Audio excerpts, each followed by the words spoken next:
presentation contains current opinions of Moe Sansari, Chief Investment Officer of Compact Asset Management, a registered investment advisor, and are subject to change. Nothing in this presentation should be considered investment advice. We make no assurance that Moe's opinions or illustrations will accurately predict future prices or financial markets. In no event is past performance a guarantee of future performance. A detailed disclosure can be found at the end of the presentation. And now here's Mo. Hello everyone and welcome to the Market Wrap YouTube update for January 26, 2026. I'm Mo Ansari, President of Compact Asset Management, and thank you for joining me today. Quick reminder, make sure you click on the subscribe button so whenever I post an update, you'll be notified. Also, you can go to thecompact.com, our website, and click on Insights, and you can hear a much more detailed version of this YouTube update. It's about 30 to 45 minutes where one of the investment committee members and I talk about the markets in a lot more detail. It is available there, absolutely free. Go to compact.com, click on Insights, and you can subscribe to this channel simply by clicking on the subscribe button. Looking at the markets, slightly lower for the week. S&P slightly lower, down 0.34%, and we saw the Dow down 0.5%. We saw the Russell down slightly. So overall, we saw the markets just slightly lower overall. Not a lot of movement, but drifting up and down. That's what we were seeing. The worst sector last week was financials, some selling after the reports. And this week is going to be all about earnings. Over 100 companies are reporting earnings in the S&P 500.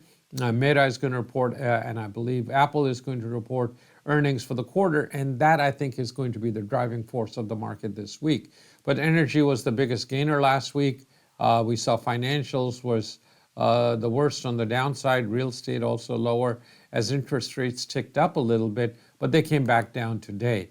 Oil continues to move a little bit higher from where it started the year. It started at $57, $59 now, with some heating up of tensions with Iran, with the aircraft carrier and some naval vessels moving towards Iran. That has caused some increase in tension there. Interest rates unchanged, 4.24 to 4.24 for the 10 years, so not going anywhere at all. But the big thing is earnings, and 51% of the earnings for the S&P 500 this year are going to come from technology. That is why tech companies, even though everybody's saying that tech is not as important, the Magnificent Seven, but 51% of the earnings growth is expected to come from technology companies. So we have to watch these technology companies because, as I mentioned, at the beginning of the year, it's going to be earnings that is going to drive the market this year. The market is priced for a lot of earnings growth,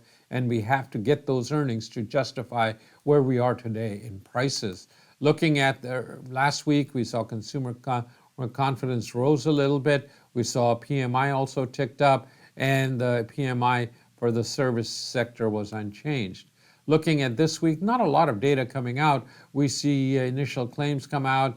We have PPI come out on the 30th. And how we end January is still important. As I mentioned last week when the market was down big, where we start and where we end December or January, usually it's the first 5 days how they go in January. That's how January goes, and how January goes is how the rest of the year goes. So we'll have to wait and see how we end this year. Looking at the markets, we started at about 68.45. That's where we started the year. That's where we ended last year and started the year. We're at 69.50, about 100 points higher, but we still have 3-4 more days to go. But my target is still for the projection from here to the fifth wave high.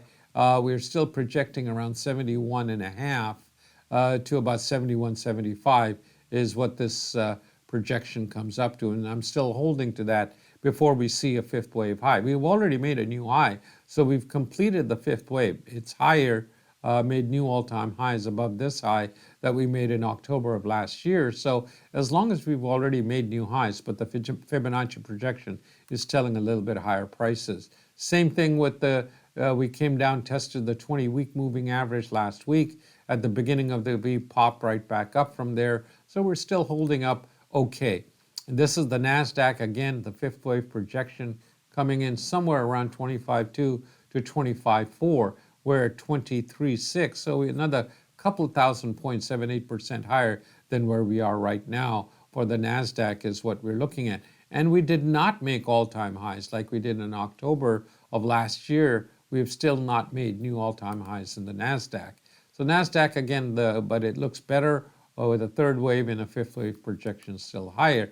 Interest rates, which were above the 200-day at 4.3235, were down sharply today, down to 4.2 and 4.21. So we're below the 200-day moving average again on interest rates. And we're still above the 20-day and the 50-day moving average. So we'll have to wait and see.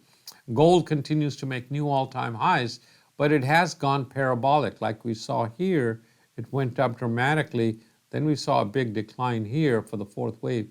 Now this is a fifth wave high, and the market has gone parabolic. So I would look at gold a little bit carefully here. We've gotten way above the 20-day moving average and the 50-day moving average. So I would watch this is the GLD, the gold ETF, and I would watch it carefully. High yield bonds continue to track higher.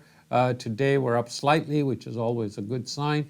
But again, from the third wave high that we made last September, if we can get above that, that would be a good sign for the overall market. That's the way I'm looking at the markets today. Again, if you want a more detailed, go to thecompact.com, click on Insights, and you can hear the podcast that we give you a much more detailed view of the market. Again, if you would like to get information, want help with your portfolio, go to invest@compact.com or simply dial 800-388-9700.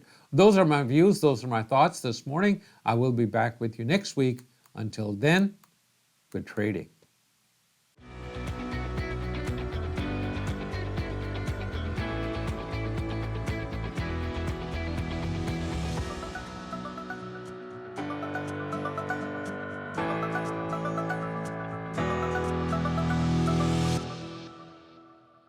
This presentation contains the current views and opinions of Moise Ansari, Chief Investment Officer of Compact Asset Management, a registered investment advisor. The views expressed are current only as of the date of this presentation and are subject to change. Nothing in this presentation should be considered investment advice, and nothing is personalized to any investor's individual circumstances. Compact Asset Management offers investment advice only after entering into an investment advisory agreement and gathering client-specific information about goals, objectives, financial status, and risk tolerance. This presentation uses terminology associated with technical analysis and provides charts to illustrate some of the concepts discussed. Technical analysis is a security analysis method with the goal of forecasting the direction of prices of securities or market indices through the study of past market data, primarily price and volume. We make no assurance that past performance or the use of technical analysis will accurately predict future prices. Further, a risk of technical analysis is that over-focus on historical patterns could lead to ignoring or downplaying security-specific concerns, overall market or sector concerns, or other factors because we assume inaccurately that historical patterns will repeat themselves. In no event is past performance a guarantee of future performance.